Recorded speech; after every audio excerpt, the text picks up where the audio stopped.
ভাইরা, গরিব ভাইরা, পাঁচতলায় থাকো আর গাছতলায় থাকো, আজরাইলের সবল থেকে কেউ বাঁচতে পারবে না। আজরাইলকে দেখার সঙ্গে সঙ্গেই কলিজাটা মোমের মতো গলিয়া পায়খানা প্রস্রাবের রাস্তা দিয়া বের হয়ে যাবে।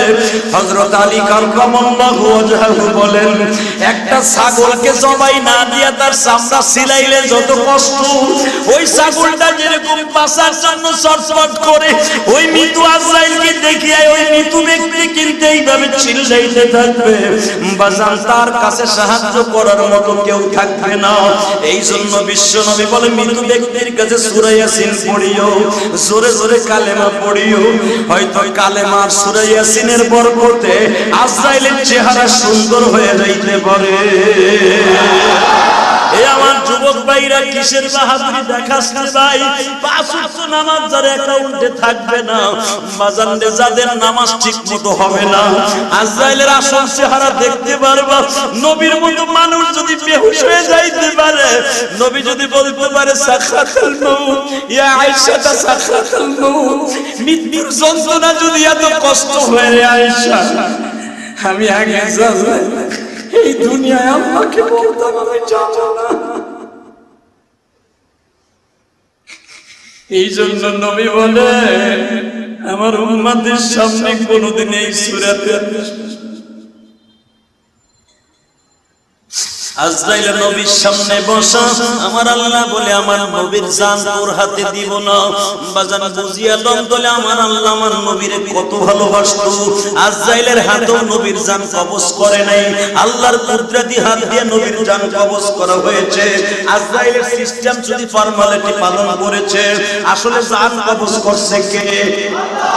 দুনিয়ার সব মাখলুকের জান কবজ করবে বাজার আজরাইলের দ্বারা, কিন্তু আমার নবীর জান আমার আল্লাহ আজরাইলের দ্বারা করে নাই। কেন করে না? আমি আজকেও মারুফুল কোরআনে দেখলাম, কারণ আজরাইলের হাত যদি নবীর মুখের উপরে রাখে, আমার নবী চিৎকার মেরে বলছিল, ও রব্বে কারীম, মৃত্যু এত কষ্ট,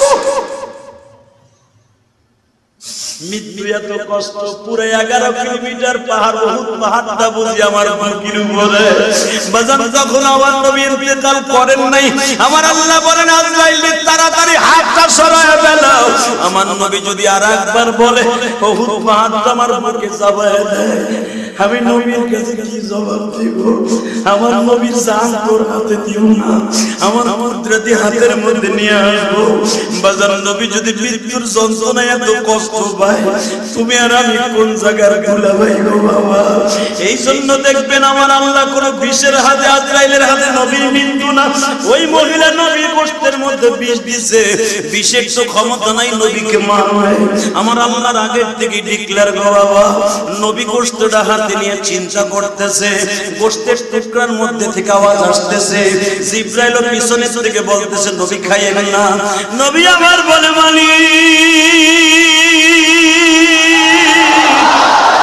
প্রমাণ হয়ে যাবে, ইউহি ওয়া ইউমীত ওয়া হুয়া আলা কুল্লি শাইইন কাদির, তুলিজুল লাইলা ফিন নাহারি ওয়া তুলিজুন নাহারা ফিল লাইল ওয়া তুখরিজুল হাইয়্য মিনাল মাইয়্যিত। আর তুমি বলেছো মৃত্যুর ভিতরে আমি জীবন দেই, জীবনের ভিতরে মৃত্যু দেই। হে মালিক, এই বিষটা তো জীবিত, আমি নবীও জীবিত, দেখবো একটা জীবিত জিনিসে কেমনে আমাকে মারতে পারে। বাজান দে, বিষটা নবী গালে দিয়েই যখন গোশত খাইতেছে, নবীর গাল বাবা এরকম চল মোটা হয়ে গেছে, চোখ দিয়ে পানিগুলা বাহায় পড়তেছে, ঠোঁটটা বাবা কলা গাছের মতো মোটা হয়ে গেছে, কারণ বিষে বারবার বলতেছে নবী আপনার ঠোঁট কিন্তু জ্বলছে যাবে। নবী তারপরও গালে দিয়ে খাইলেন বাবা। আমার আল্লাহর পরে ভরসা করে যখন বীজ গালের মধ্যে দিছে, নবীর জিহ্বা বেয়ে বেয়ে পেটের মধ্যে চলে গেছে। এই বিষ পেটে যাওয়ার সাথে নবীর নাড়িগুলি ফুলে গেছে, ঠোঁটটা ফুলে গেছে, জিহ্বাটা ফুলে গেছে। নবীর চোখ দিয়ে বাবা বাহায়া বাহায়া পানিগুলো পড়তেছে, নবী আমার তাকাইতে পারতেছে না। বুখারী শরীফ ফাইসুল বারীর মধ্যে আছে, ইমাম ইসমাইল বুখারী রাহমাতুল্লাহ আলাইহি লেখেন, আবু হুরায়রা বলেন, একটু পরেই দেখি পুরো মদিনা ঘিরে ফেলছে সাহাবীরা, আল্লাহু আকবার সুবহানাল্লাহ। ওমরের মতো বাহাদুর তরবারি, নাঙ্গা তরবারি বের করে ফেলেছে। মদিনায় এমন কারো বাবার ক্ষমতা আছে গো, আমার দয়ার নবীকে বিষ পান করাইয়া মারবে। আর খাত্তাবের বলা ওমর মদিনার মসজিদে বেডিং ফেলাইয়া ঘুমাবে। এটা কোনোদিন হতে পারে না। ওমরের মতো এত বড় বাহাদুর, আলীর মতো এত বড় বাহাদুর, ফাতেমা রাস্তায় বের হয়ে গেছে বুরকা পরিয়া, হাসান হুসাইন বাজারে ফাতেমা বের হয়ে গেছে। ও বাজার কোলের মধ্যে নিয়ে হাসানকে নিয়ে দোষ শুরু করেছে। সূরা ফাতিহা নবীর তেলাওয়াত করতে বললেন, ফাতিহা তেলাওয়াত করতে দেরি আছে, নবীর বিষ খতম হইতে দেরি হয় নাই, কিন্তু বাজার বিষের ক্রিয়া কিন্তু মৃত্যুর আগ পর্যন্ত রয়ে গেছে। নবী আমার জুবাই যখন চন্দ্রের মাসের 15, 16, 20 তারিখ পর্যন্ত নবীর মাথার মধ্যে এত যন্ত্রণা থাকতো, নবী আমার মাথায় পট্টি দিয়ে ইমামতি করতেন।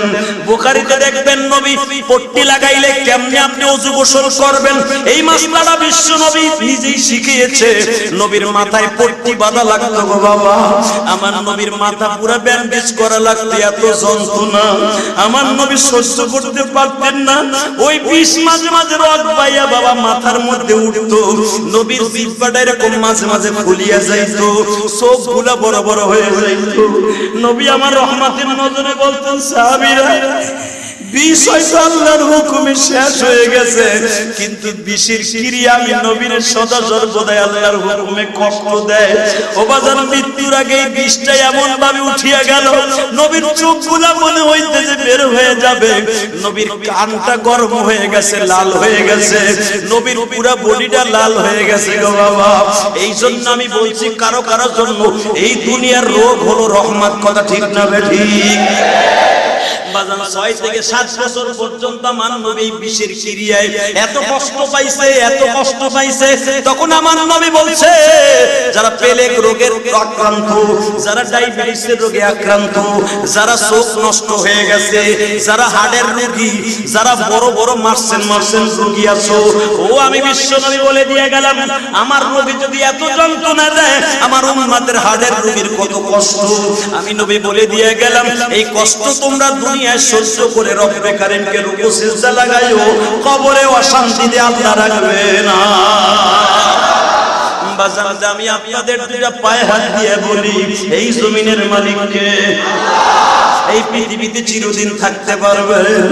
ও বাজার 100, 200, 700 হাত লম্বা ছিল কওমে সাউমি, কওমে লূত, কওমে সামুদ ছিল 250 হাত, 300 হাত লম্বা।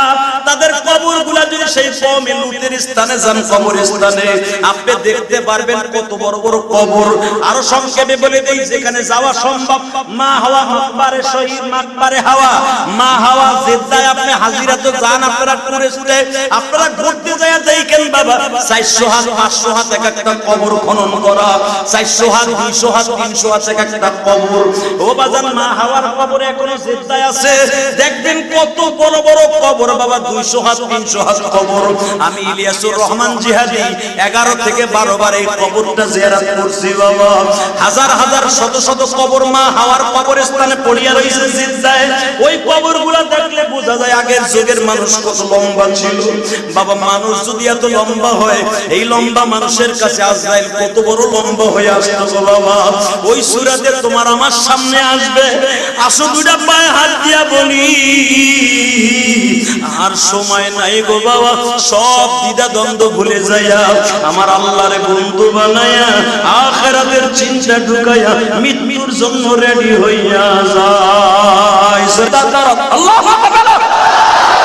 এত বড় আসমান দাকিদাস সামাউ ফাতারাত, এই আসমান থেকে আমি তুলার দানার মতো উড়াইয়া ফেলবো।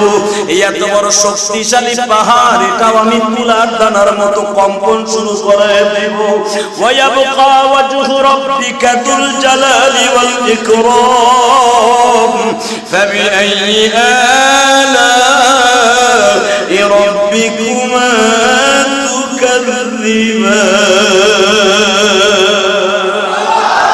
خلق الإنسان من صلصال كالفخار وخلق الجن من مارج من نار। বান্দারে আসমান বানাবার আমার কোনো দরকার ছিল না, এই জমিন বানাবার কোনো দরকার ছিল না। আমি আল্লাহ ইচ্ছা করলে আসমান স্যার আমার কুদরতি বাহনের মধ্যে ফেরেশতাদের রাখতে পারতাম। ও বান্দারে সব কিছু বানাইছি তোদের উপকারের লাগিয়া। তুলিজুল লাইলা ফিন নাহারি ওয়া তুলিজুন নাহারা তুলিজুল লাইলা ফিন নাহার। আমি আল্লাহ দিন আর রাত ঠিক করার জন্য আসমান বানাইছি। আসমানের ভিতরে আমি একটা লাইট বানাইছি, ওটার নাম হলো সূর্য। ইজা শামসু কুব্বিরাত, ওই সূর্যটাও আমি শেষ করে দিব। আমি আল্লাহ কমারটাও তরকাটা রাজিও শেষ করে দিব।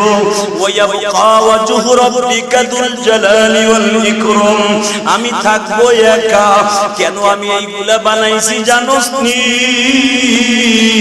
আমার বান্দা শুধু 5 বেলা মসজিদে যায়, অসুস্থ হইলে ঘরের মধ্যে বসিয়া, ব্যবসায় ঝামেলা থাকলে দোকানে বসিয়া, অফিসে ঝামেলা থাকলে অফিসে বসিয়া, বিমানে বসিয়া, গাছে বাসে বসিয়া, আমার বান্দা শুধু এই কপালটা আমার একবার দিয়া বলবে সুবহান রাব্বিয়াল আ'লা।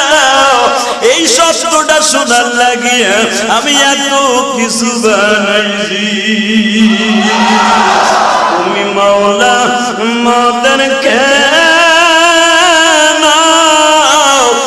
বানাইলা,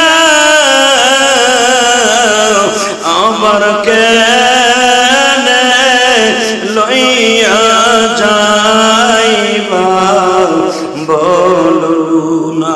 এই কথাটা আমার নয় গো বাবা, স্বয়ং আজরাইলের জবানের কথা।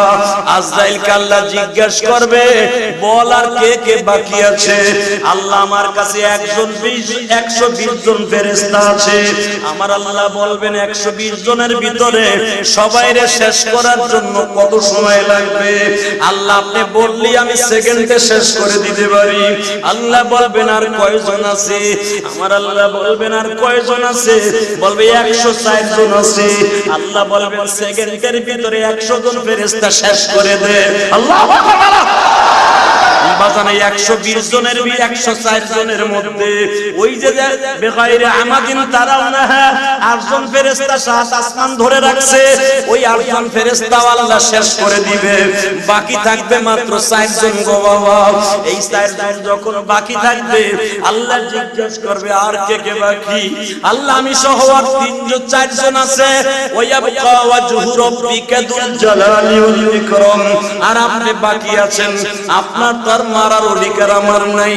আল্লাহ বলবেন এটা কল্পনাও করবি না, আমি বলেছি বাকি থাকতো আমি একা।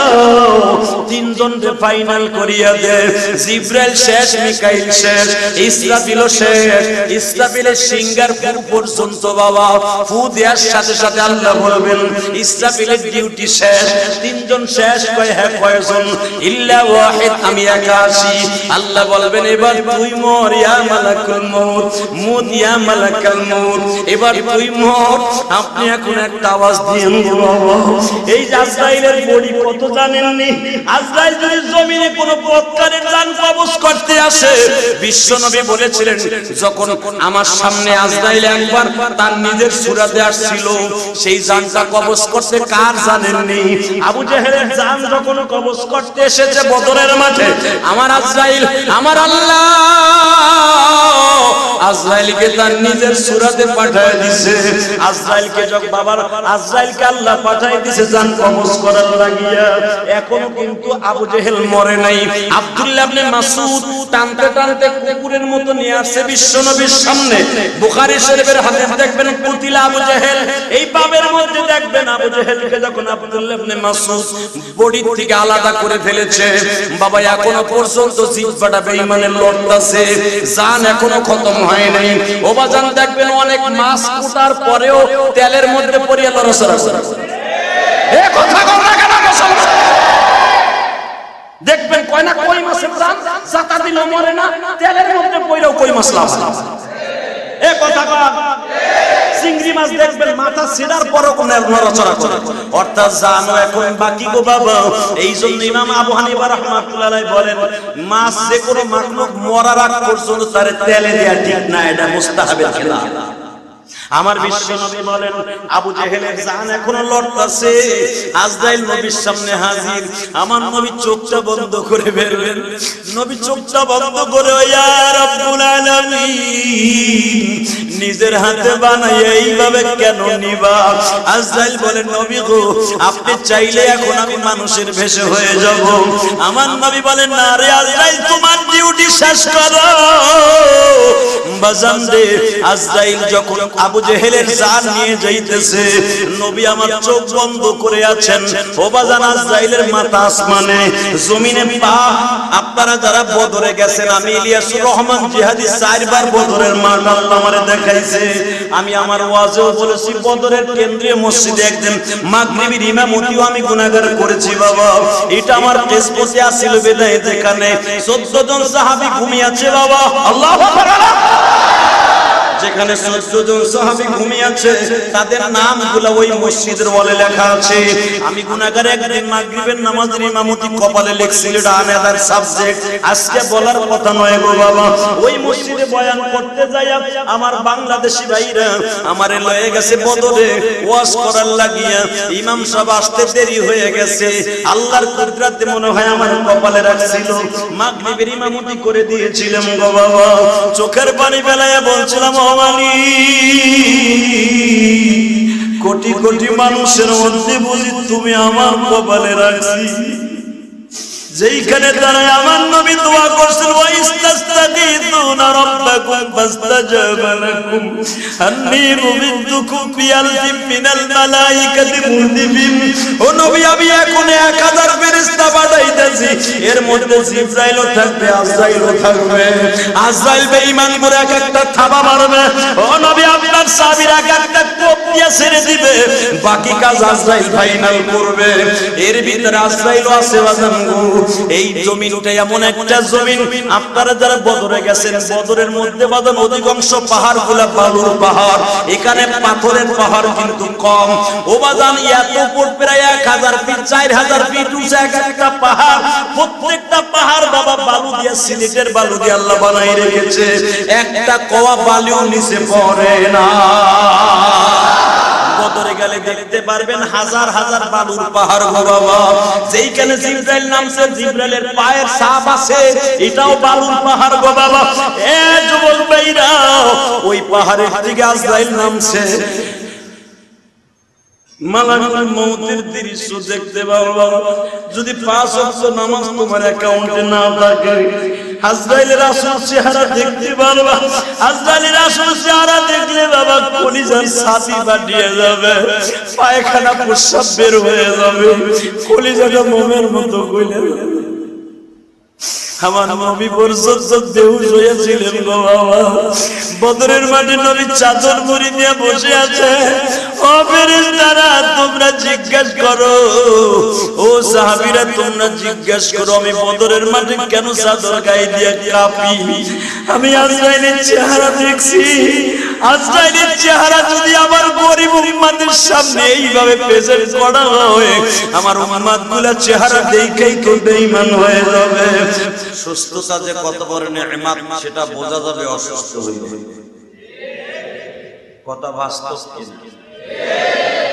কথা বোঝেন কিনা? যদি বুঝে না আসে তাহলে অসুস্থ হয়ে যাবে।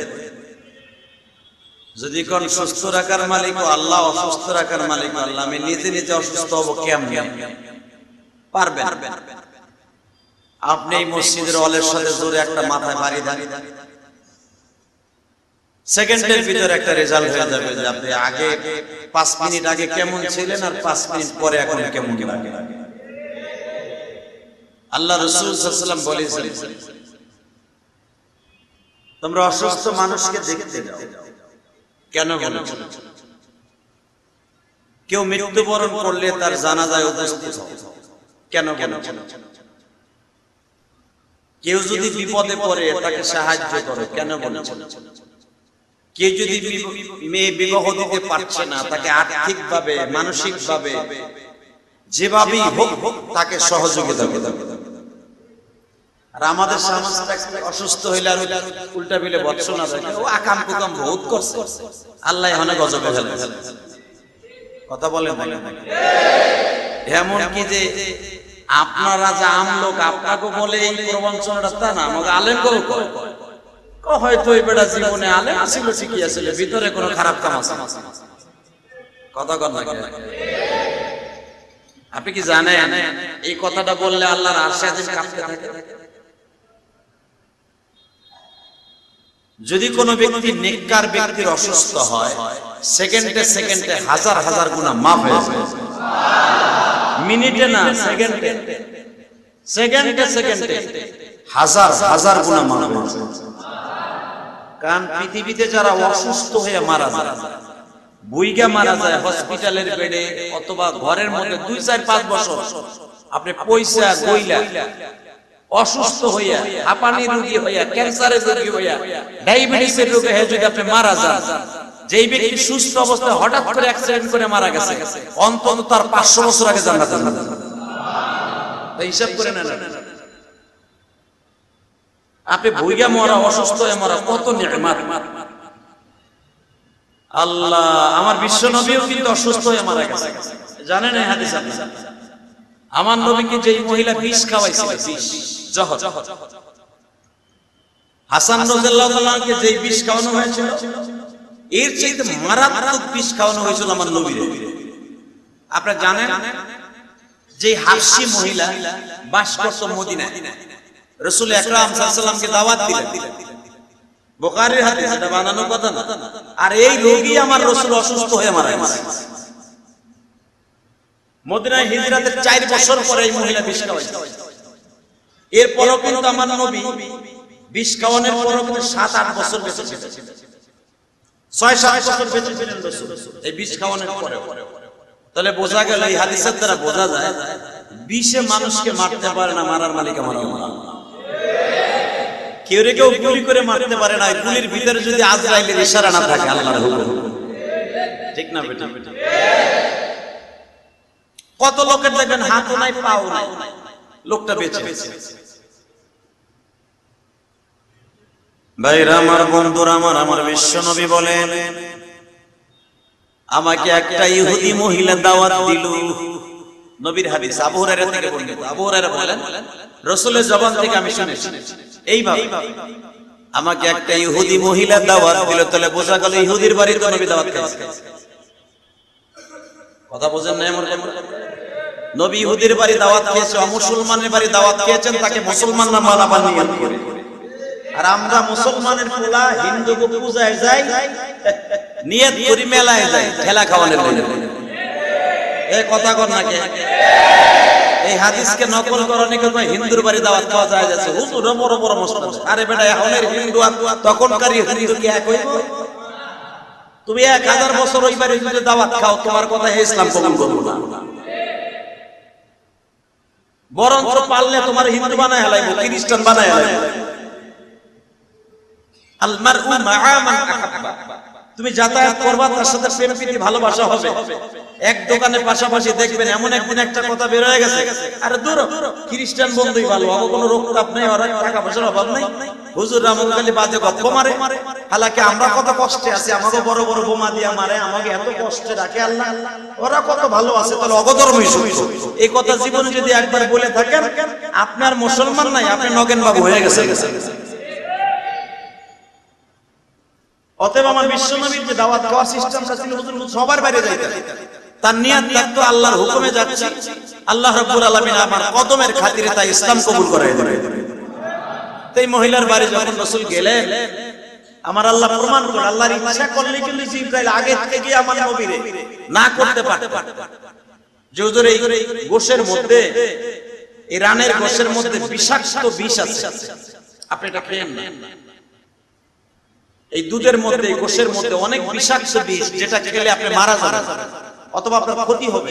এটা জিবরাইল আগে বলতে পারতেন, কিন্তু বলেন না। আল্লাহ বুঝাই দিলেন যে তোরা আমার নবীর বিষ খাওয়ানোর পরে আমি আল্লাহ ইউহয়ি ওয়া ইউমীতুহু আলা কুল্লি শাইইন কাদির, আমি মৃত্যুদাতা, জীবনদাতা, আমি সর্বময় ক্ষমতার মালিক, এটা প্রমাণ করব আজকে বিষ দিয়া। বিশ্বনবীর কাছে সুন্দর করে পাকায়া বিষ এমন ভাবে মিশ্রিত করেছে, বোঝার কায়দা নেই।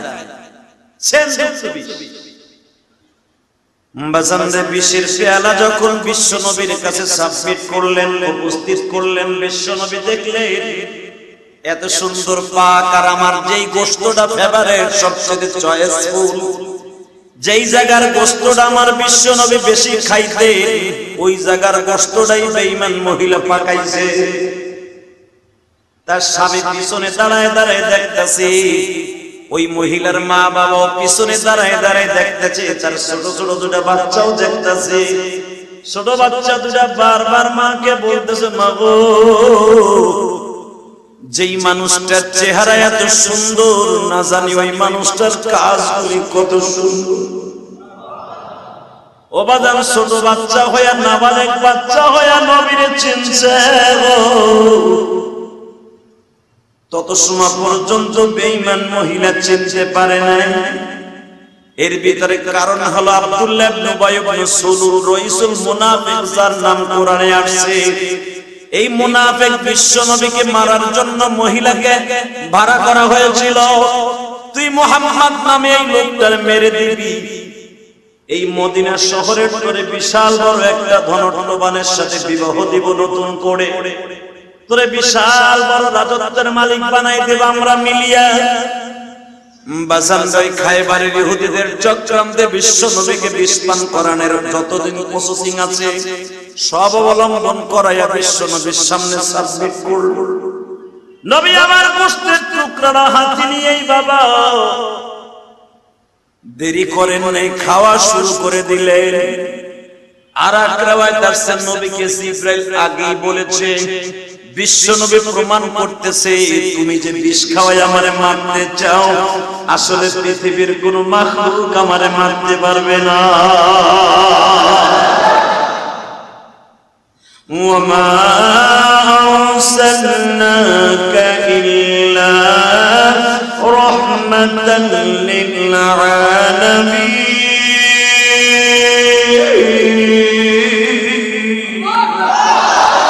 لقد كان لكم في رسول الله أسوة حسنة। যার চরিত্রের মধ্যে এত সুন্দর গো বাবা, তার জিন্দেগি কত সুন্দর। যারে পাঠিয়েছেন আমার মাওলা রহমান স্বরূপ, তার কাছে পৃথিবীর কোনো গজব গ্রাস করতে পারে না। বিষের মধ্যে থেকে আওয়াজ হইতেছে, নবীজি আমারে পান করলে আপনার ঠোঁট দুইটা ঝলসে যাবে, আপনার ঠোঁট দুইটা, আপনার জিহ্বাটা নবী পুড়িয়া যাবে, আমারে খেন না গো নবী।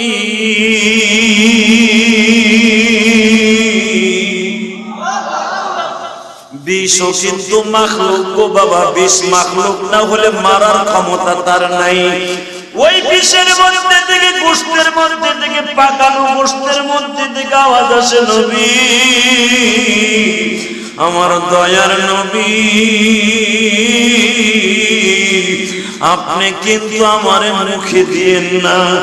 এক riwayat আছে, নবী আমার গোশতের টুকরাটা হাতে নিয়ে ভাবতাছে, আমি যদি এখন গোশতের টুকরাটা রিটার্ন প্লেটে রেখে দেই, মহিলা পিছনের দিকে ভাববে, তুমি বলে রহমাতুল লিল আলামিন, তুমি বলে নবী তলে গোশত খাও। আমার নবী এই চিন্তা ভাবনা করিয়া আমার নবী ভাবতাছে, যদি বিষে আমার কিছু করতে পারতো, জিবরাইল আমার আগে থেকে ইত্তেলা দিত। অতএব আমার আল্লাহ আমাকে বলে দিয়েছে, নবী গো, পৃথিবীর কোন মাখলুকের হাতে আমার নবীর মৃত্যু হবে না, আমার নবীর মৃত্যু হবে স্বয়ং আমি আল্লাহর হাতে। বাজান একটু টাচ দিলেই বুঝতে পারবেন আমার নবী মৃত্যুর শয্যায় সজ্জিত। আজরাইল কিন্তু নবীর পাশে বসা, জিবরাইল নবীর সামনে বসা, ইসমাইল ফেরেশতা বসা, বুহাইল ফেরেশতা বসা, ইসরাফিলের বন্ধু আরেকজন উনিও বসা, হাজার হাজার ফেরেশতা নবীর আশেপাশে বসা। আজরাইল বারবার অনুমতি চায়, গো আল্লাহ তোমার বন্ধুর জান কবজ করে স্টার্ট দেব কিনা? আমার আল্লাহ বলে, আমার বন্ধুর জান কবজ করার দায়িত্ব তোর হাতে দেই নাই। আমি যখন বলবো তখন শুধু রুমালটা আমার বন্ধুর সামনে দিয়ে একবার নাড়াচাড়া করবি, রহমতের রুমালের মধ্যে আমার বন্ধুর জান পাখিরে ঢুকে যাবে, খাসার মধ্যে নিয়ে উড়াল মারবি। খবরদার, পৃথিবীতে যত বস্তুকে জীবন তুমি নিয়েছো, সবচাইতে গুরুত্ব জীবনটাকে নিয়ে আমি আল্লাহর কাছে উপস্থিত করে দিবা, কারণ আমার নবীর জান তোমার কাছে থাকবে, আমি আল্লাহ পছন্দ করি। এ বাজার, পৃথিবীতে যত মানুষের জান কবজ করে আজরাইলের আসমানে যেতে যত সময় লেগেছে, তার চাইতে 70 ভাগের চাইতে কম সময় আজরাইলের হাতে নবীর জান ছিল।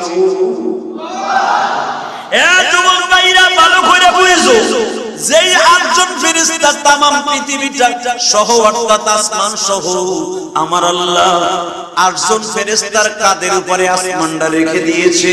আমি আপনার কাছে যদি বলি এক একটা আসমানের দৈর্ঘ্য প্রস্থ কত, আপনার মাথার ক্যালকুলেটর অফ হয়ে যাবে, আপনার কম্পিউটারের ডেস্কটপ অফ হয়ে যাবে, হ্যাং হয়ে যাবে। কিন্তু আমার আল্লাহর একটা আসমানের কত দূরত্ব, কত প্রস্থ জানে একমাত্র আমার রব্বে কারীম। খালাকাস সামাওয়াতি ওয়াল আরদি ফি সিত্তাতি আইয়াম। আমি দুনিয়া 6 দিনে বানাইয়া আমি 8জন ফেরেশতার কাঁধের উপরে বানাই রেখে দিয়েছি আসমানটা। আপনার একটা एग्जांपल দিলে বুঝবেন, 8জন ফেরেশতা 60টা আসমানের কাঁধে করে রেখে দিয়েছে বাবা। তাহলে বুঝেন, আসমান যদি এত বড় হয় তাহলে ফেরেশতাটা কত বড়? এ কথা কন না কেন? এই যে একটা 10 তলা বিল্ডিং বানায়, এই 10 তলা বিল্ডিং বানাবার আগে 3 তলা বিল্ডিং এর ফাউন্ডেশন মাটির নিচে দেয়। এ কথা কন। এবং এই বিল্ডিং এর চাইতে এই যে আপনার ফাউন্ডেশনটা, এই যে পিলারটা, এই পিলার যে কয়টা কত শক্তিশালী করা লাগে, যে এত বড় দৈর্ঘ্য প্রস্থওয়ালা নবী আমার বলেন আসমান জমিনের সীমা রেখা আমি বিশ্ব নবীকে আল্লাহ বলে নাই, আমি নিজেও বলতে পারি না। তবে এতটুকু তোমাদেরকে বলি, তোমরা ভাবিয়া নাও, আসমানের ভিতরে 8টা জান্নাত আছে, এক একটা জান্নাতের দরজার দৈর্ঘ্য প্রস্থ হলো 1-2 কিলোমিটার, বিলিয়ন কিলোমিটার না। আমি বিশ্ব নবী বুরাকে সরিয়া এই দুনিয়ার হিসাবে 70,000 বছর পর্যন্ত যদি একটা চৌকাট থেকে আরেকটা চৌকাটে বুরাক দৌড়ায়, এই বুরাকে ক্লান্ত হয়ে যাবে, জান্নাতের একটা দরজার সীমা রেখা শেষ করতে পারবে না। এই একটা জান্নাতের একটা দরজার কথা বলি, এইরকম 8টা দরজা, এই 8টা দরজা জানলার ভিতরে আবার আমার রব্বে কারীমের হাজার হাজার কুদরতি জানালা দরজা, কত কিছু মোজাইন করা আমার। আর এক একটা গরিব মানুষ, রিকশা চালক আপনার আমার মতো একটা গরিব মানুষ সর্বনিম্ন যে জান্নাতটা পাবে, ওটার দৈর্ঘ্য প্রস্থ হবে এই পৃথিবীর 10টা পৃথিবীর সমান। তাহলে আপনি বুঝিয়ে এলেন, এত বড় জান্নাত যদি একটা রিকশা চালক পায়, নবীরা তার চাইতে আরো 70 গুণ দামি পাবে, আলেমরা তার চাইতে 70 গুণ দামি পারে মানুষের চাইতে। তাহলে বুঝেন এতগুলা জান্নাত কোথায় রেখেছে। এই এত বড় জান্নাত বিশিষ্ট একটা আসমান একজন ফেরেশতা কাঁধে করে রেখেছে। তো যেই ফেরেশতা কাঁধে করে রাখছে, ওর ফাউন্ডেশন কত বড়, ও কত ফাউন্ডেশন ওয়ালা ফেরেশতা, কত ওজন ওয়ালা ফেরেশতা, ওরে কত রড সিমেন্ট দিয়ে আমার আল্লাহ বানাইছে, তাই চিন্তা করে। এত বড় বিশাল বড় আসমান যে একজনে রাখে, কিন্তু এদের কোনো রেস্ট নাই। এই যে 8জন ফেরেশতা, কোরআন শরীফের আয়াত, এটা ভাইবেন না যে আমার বাজানের বানানো কথা, স্পষ্ট কোরআনের আয়াত। সামানি আল্লাহ বলে 8জন ফেরেশতার কাঁধে আমি আসমান রেখে দিয়েছি, এদেরকে একদিন আল্লাহ ছুটি দেয়। যদি আবার সারা জীবনে কোন কাঁধে আল্লাহ রেখে দিতে, আল্লাহ কোরআনে বলেন, তাহলে আল্লাহর কুদরত আবার কমতি হয়ে যায়। আল্লাহু লা ইলাহা ইল্লা হুয়াল হাইয়ুল কাইয়ুম, আল্লাহ যে সর্বময় ক্ষমতার মালিক, এইটা বুঝাবার জন্য ওদেরকে একদিন ছুটি দেয়, একদিন। আলহামদুলিল্লাহ বললেন না? সেই দিনটা হলো শবে কদরের রজনী। এই দিনকে একজন তো আল্লাহ ছেড়ে দেয়, যা তোরা যা। এখন বলেন, খুঁটি নাই, বেগাইরে আমাদিন তারাউনা, আল্লাহ কোরআনে বলেন আমি খুঁটি ছাড়া একদিন রাখি, কোনো খুঁটি লাগাই না। ওই 8জন ফেরেশতারও বলে তোরা আজকে ইবাদতে লেগে যা, দেখ আমার বান্দাগুলো আজকে ইবাদত করতেছে, ওকে কাতারে দাঁড়ায় যায়। ওরা ওখান থেকে কাতারে দাঁড়ায় যায়, আল্লাহু আকবার বলতে পারো না? তাহলে এবার বলো, আটজন ফেরেশতাও নাই, এত বড় বিশাল আসমান কে রাখে? কে রেখেছে? এই জন্য আল্লাহ কি বলে জানেন? আর রহমান আল্লামাল কুরআন খালাকাল ইনসান।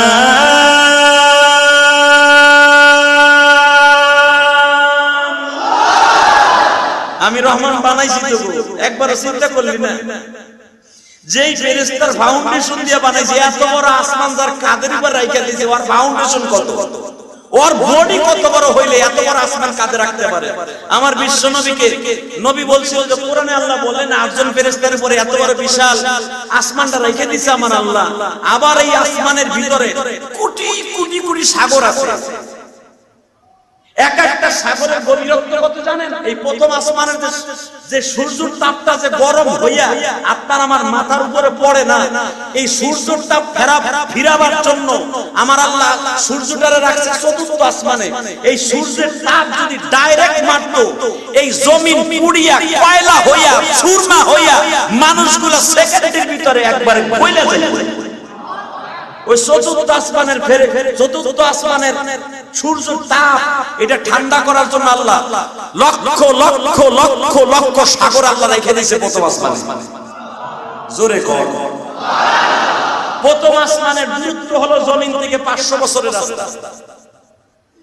এই 500 বছরের রাস্তার এই আসমানটা দ্বিতীয় আসমানের কাছে কতটুকু জানেন?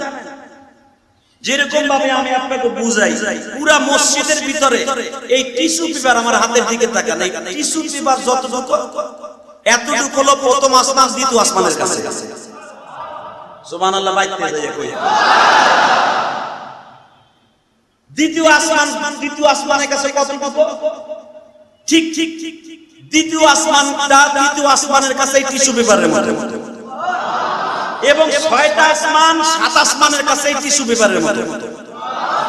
7টা আসমান এক জায়গায় করলে যতগুলো জবরদস্ত জায়গা আমার আল্লাহ যেখানে ওসিয়া কুরসিয়ুস সামাওয়াতি ওয়াল আরদ, আল্লাহ চেয়ারটা যেখানে 4টা চেয়ার যেখানে লাগানো, 4টা পায়া, এই 4টা পায়া যেখানে বসানো, এই 4টা পায়ার যে জায়গা লই আমার আল্লাহ বসে আছে, এই 7টা আসমানের জায়গা সমতুল্যর কাছে এই টিস্যু পেপার।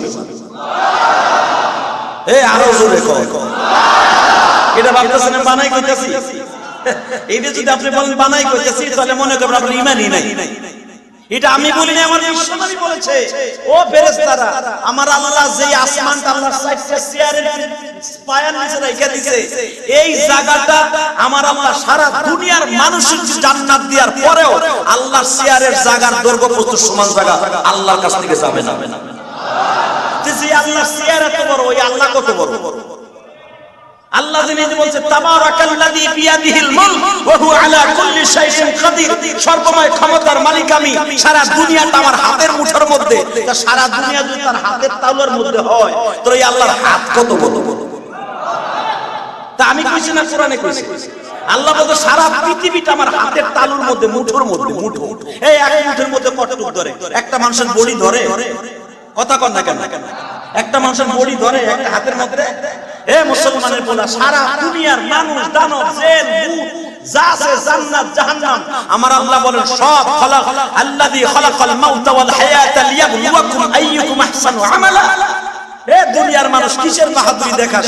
তাবারাকাল্লাযী বিয়াদিহিল মুলক, আমি আল্লাহ সারা দুনিয়াটা জান্নাত জাহান্নাম সহ আমার হাতের তালুর ভিতরে এইভাবে রেখে দিয়েছি।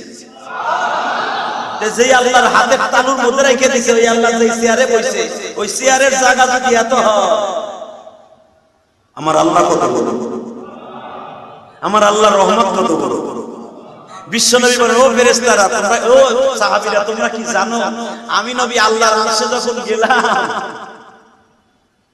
আমি কোন কিনারা পাই না, আমারও তো রব রব বলে দিছে, আমার সাথে কেউ নাই, আমি একা একা। কেউ নাই, শুধু রপ রপ চলতেছে। রপ রপ বলা হয় একটা বাহন, একটা সিয়া। এই সিয়াটার সিনাল থেকে জুনুব, মাশরিক থেকে মাগরিব। অর্থাৎ আমি নবীকে শুধু এতটুকু বলা হলো যে বিশ্ব নবী এটার দৈর্ঘ্য প্রস্থ আপনি নিজেও জানবেন না, আপনি খালি উঠে বয়ে থাকেন। আমি একটা সিয়ারে বয়ে রইলাম, একটা খাটে বয়ে রইলাম, এটার আগামাথা আমি নিজেও জানি না। আমাকে চোখ বন্ধ করতে বললেন, আমি চোখ বন্ধ করলাম। চোখ বন্ধ করার পরে আমি বিশ্ব নবী নিজেই বলতে পারবো না কত দ্রুত চলে আমার আল্লাহর বাড়িতে গেল। আমাকে চোখ বন্ধ করতে এই জন্য বলেছে যে আমি যদি এই রপ রপের দ্রুত গতি আমি দেখি, আমি নবীর চোখ ঝলসে যাবে, আমি নবীর চোখের মধ্যে ধাঁধা এসে যাবে, আমি নবী সহ্য করতে পারবো না। এই জন্য আমার চোখ বন্ধ করছে। আর সহজ করে দেয় আপনাদেরকে। আপনাদের বডি, যাদের পুরা বডি কি জানি করে, এটা পুরা বডি মেশিনের মধ্যে ঢুকাই দেয়, কি কয়? এমআরআই। এমআরআই যখন আপনি যান, আপনার চোখের সামনে কিন্তু বিশাল বড় একটা গ্লাস দেয়। আমারে করে নাই, আমি শুনছি। যদি আপনি ওই মেশিনের ভিতরে চোখ চাইয়া থাকতেন, আপনার চোখের মনি সুজা অনেক অনেক ক্ষতি হয়ে যেত। এই জন্য দেখবেন বিশাল বড় একটা কি জানি ফেলায় দেয়, চোখের মধ্যে না দেখতে পারে। ওদের ভিতরে কি হচ্ছে না হচ্ছে মেশিনই বুঝতে পারবে। আমার আল্লাহ বলেন, আমার নবীকে আমার মতো, আমারের মতো আমি আমার নবীর বাহনে বসে একটা টান দিলাম, নবী যদি দেখতে পারতো যে কোথায় আমারে নিয়ে যাইতেছে, আমার নবী পাগল হয়ে যেত। আমি এই জন্য নবীকে চোখ বন্ধ করতে বলেছি। আল্লাহু আকবার বলতে পারেন না? মুসলমান ভাইরা, আমি আপনাদের সামনে বলেছি, মাত্র একটা রাতে ওই একজন ফেরেশতারে আল্লাহ সরায়া ফেলে। ও একজন ফেরেশতা আজকে সরিয়ে দাও,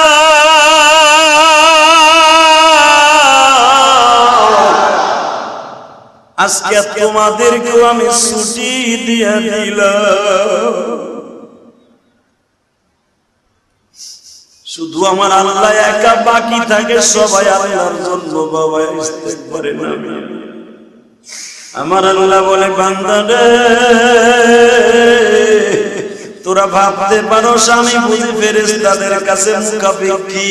কুল হুয়াল্লাহু আহাদ আল্লাহুস সামাদ।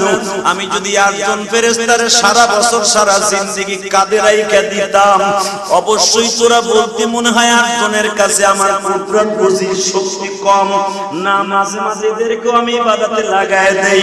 আমার কুদরতে স্পেশাল জিনিস দিয়া আমি আল্লাহ সাতটা আসমান জড়িয়ে রাখি। এই আসমান একদিন আমি শেষ করে ফেলবো। আল কারিআতু মাল কারিআতু ওয়া মা আদরাকা মাল কারিআ ইয়াউমা ইয়াকুনুন নাসু কাল ফারাশিল মাবথুথ ওয়া তাকুনুল জিবালু কাল ইহনিল মানফুশ فأما من ثقلت موازينه فهو في عيشة راضية وأما من خفت موازينه فأمه هاوية। এত বড় আসমান দেখো, এত বড় পাহাড় মালা দেখো। إذا الشمس كبرت وإذا النجوم انقدرت وإذا البحار سجرت إذا السماء انفطرت وإذا আমিন। আর জোরে বলেন আমিন। আজরাইলের হাতে ধরা দিতে হবে কি হবে না? কত টাকার মালিক তুমি, কত কিছু করতে চাও, কত বাহাদুর তুমি, তুমি রাস্তায় বের হলে কত আর্মি বিডিআর পুলিশ তোমারে পাহারা দেয়, এর মাঝখান থেকে কিন্তু আজরাইল থাবা দিয়ে লয়ে যায়। কথা বল না কেন? নিতে পারে কি পারে না গো বাবা? নিতে ফেরাউনের কত মানুষের মাঝখান দিয়ে আজরাইল লয়ে গেছে আপনারা জানেন। 12,000 সৈন্য লয়ে বেঈমান মুসা আলাইহিস সালামকে দাওয়াত দিতে। ফেরাউনের আশেপাশে কিন্তু 12,000 অশ্বারোহী সৈন্য, এর মাঝখান দিয়ে আজরাইল ফেরাউনকে লয়ে যাইতেছে। ফেরাউন তখন বলছিল,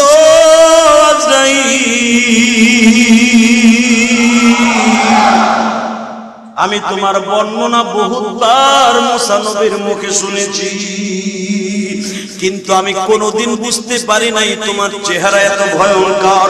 আমি এখন কালেমা পড়তেছি, আমারে মাফ করে দাও। এই কথাটা বলতে দেরি হইছে, আজরাইল বাবা কুলের থেকে এক বালতি কাদা বেঈমানের গালের মধ্যে ঢুকাই দিয়ে প্লাস্টার করে দিয়েছে।